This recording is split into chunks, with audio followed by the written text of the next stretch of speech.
Okay.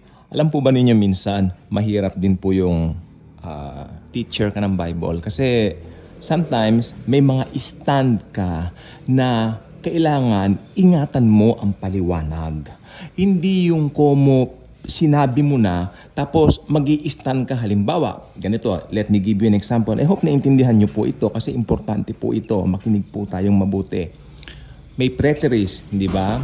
Tapos merong futurist. Okay. Pero may mga tao na ayaw kong sabihin in between, pero ang paliwanag nila parang naka-blend sa futurist, tsaka may konting, parang siguro parang inaaral, hindi ko lang alam kung parang inaaral pa lang nila, or, kasi may mga tao tulad ko po talagang I'm a futurist, pre-trib ako, at dispensationalist ako. Tagal na po yan. Oo, kasi pumunta kami sa Singapore. We studied a lot about dispensation. Matagal na po yun. Actually, balik-balik kami doon eh. Pagkatapos, so may mga talagang tayo, talagang nakapatag talaga tayo, na talagang sigurado ka.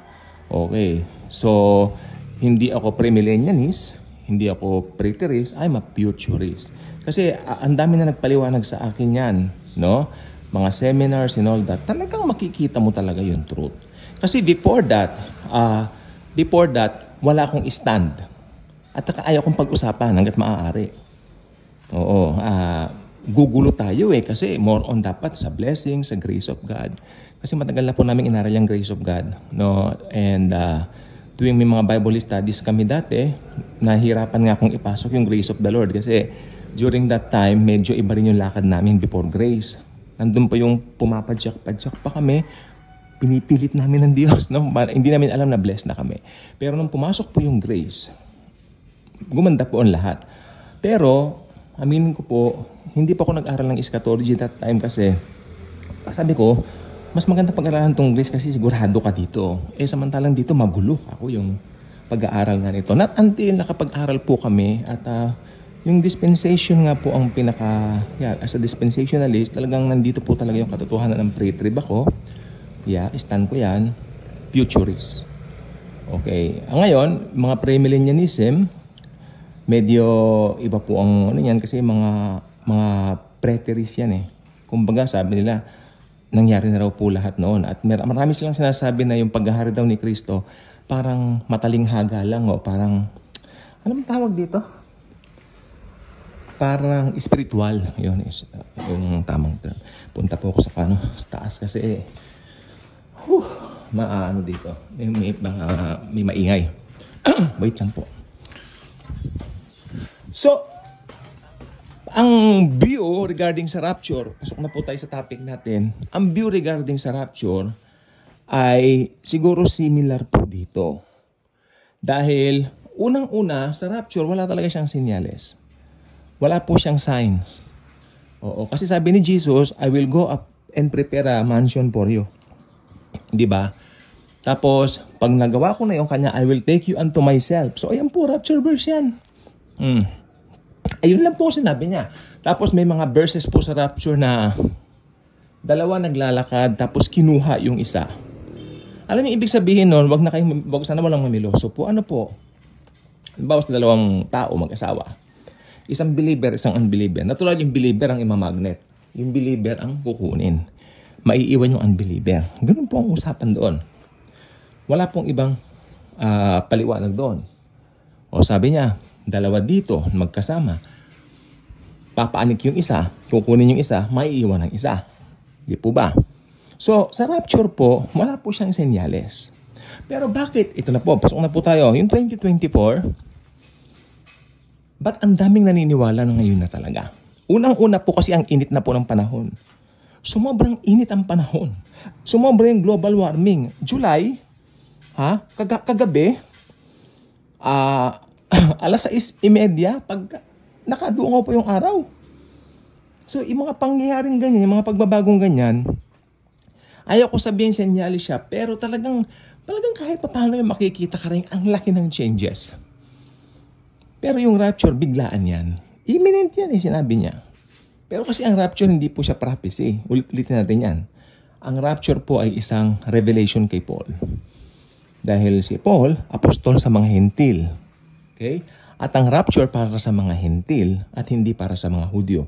Ano ngayon ang para sa mga Hudyo? Ang para sa mga Hudyo ay ang tribulation at great tribulation. Dala na rin siguro ng katigasan ng kanilang mga puso dati. Pero may nagtanong sa akin, paano yung mga Hudyong nanampalataya kay Jesus ngayon? Ay, makakasama sila sa rapture kasi magiging church sila. Kasi, di ba, rapture of the church. Pag, isang Hudyo naniwala ngayon kay Kristo, kay Jesus, mabuborn again siya, tapos makaka-rapture siya, regardless ng pagka-Hudyo niya. Ang sinasabi lang po doon na Hudyo, yung majority. Kasi majority ni-reject si Lord, di ba? Yun po yun.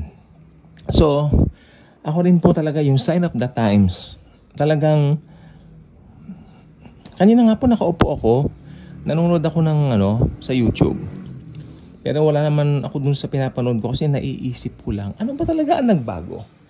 Kasi may mga naiisip ako from 10 years back, 10 taon lang Lord kako ang lumipas. Bakit parang ang laki na nagbago? Siguro naging high-tech tayong lahat. Kasama po yun. At actually may mga meron na pong mga lalabas daw na cellphones ngayon na may AI na AI, no? So actually gusto ko magkaroon nun. Kung ano nga po bang phone yun, no? Preparation po ang mga ito sa pagdating ng Antichrist. Para po sa akin. Yun pong pagdating ng Antichrist kasi sa tribulation yon, may mga signs yon.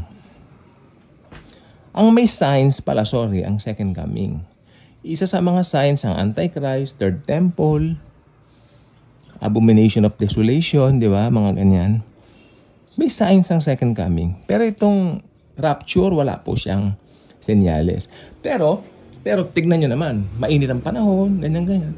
I'm not saying na science yan, pero habang tumatagal, umiinit ang panahon. Pangalawang nakikita ko po, diwa ng mga tao nag-iba. Mga bata ngayon, hindi na po kagaya namin dati. Pinagmamalaki ko yung generation ko, siyempre. Noong mga bata pa kami, ibang-iba. Naglalaro kami, involved ang mga katawan namin. Yung physical na katawan namin, nagtatakbuhan kami. Nagkeketchingan, di ba? Tawag dito, naglalaro kami ng football, ganyan, soccer, di ba? Involve ang mga katawan natin. Yung physical, natin, bodies natin, involved. Kaya mas malalakas ang katawan natin kumpara sa mga bata ngayon. Yan po naman ay pawang katotohanan lamang. At saka ano pa nakita natin? Ayun, marami na raw sinihan ngayon na nagsasara kasi hindi naman nauso ang sine. Alam niyo po ba, napakaganda po ng sine kasi actually bago kami naulila, mga magulang namin, nakapanood pa kami ng mga sine, magkakasama kami. So ngayon nakakalungkot, wala na, hindi na ganun kalakas ang industry ng sine. Siguro meron pa yung mga lang dito, pero malungkot na, hindi na kasing lakas dati. Marami ng sinihan dito sa Avenida ang nagsara, na malungkot kasi dyan ako dinadala ng aking mga parents nung maliit pa ako. Tapos sa SM, nanonood kami dyan. Ayun pong gusto kong sabihin po sa inyo. At maraming mga pangyayaring nagbabago. Pero yung diwa ng mga tao, yan po. Ang rapture biglaan po. May nag-comment dito, sabi niya, sana rapture na. Siguro hirap siya sa sa buhay niya, siguro sa finances, o hirap siya sa, I don't know kung anong klaseng bumabag-abag sa kanya, siguro emotionally, something, no? Iba-iba po ang dahilan ng tao, bakit po nasasabi nila na sana mag-rapture na. Pero itong gusto ko sabihin, magra-rapture sa kalendaryo ng Diyos, ni Jesus. Hindi po sa kalendaryo natin. Well, kung tatanungin, pinakamaganda pong mangyayari sa atin, ma-rapture na po tayo. Dito, marami ka pang pagdaranasan na marami ditong kalungkutan sa mundo, maraming mga bagay na, katatakutan ka. Diba? Pero, Jesus is with us. Alam naman natin yon. At ang biyaya niya napakalakas.